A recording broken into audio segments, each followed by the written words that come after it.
नमस्कार, मैं doctor Raghavendra Pratap Singh, gastro and laparoscopic surgeon Amaltas hospital. हमारे पास एक मरीज हैं लखन सिंह जी।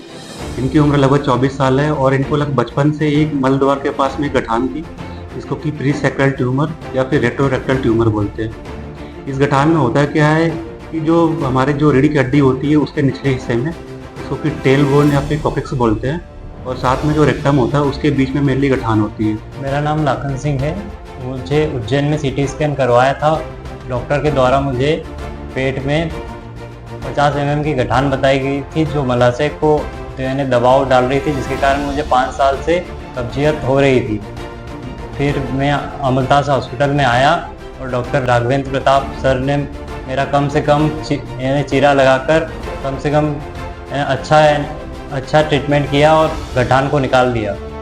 अब मुझे कब्जियत नहीं होती और 90% आराम लग गया है। ये सर्जरी 2 टाइप से होती है। एक तो हम पूरा पेट पे चीरा मारते हैं, इसके कॉम्प्लिकेशंस ज़्यादा होते हैं, और एक अभी नई विधि आई है जिसको क्रास्क सर्जरी बोलते हैं। वो सर्जरी हमने इसमें यूज की।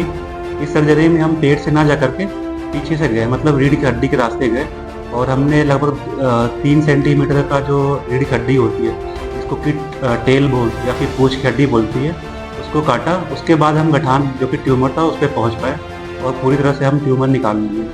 और इस ऑपरेशन में चीरा बहुत छोटा लगा और मरीज अगले दिन से ही घूमना फिरना स्टार्ट कर दिया और खाना लगा, और जो उसको समस्या थी, जो मल द्वार की जो उसको दिक्कत थी, वो भी सही हो गई।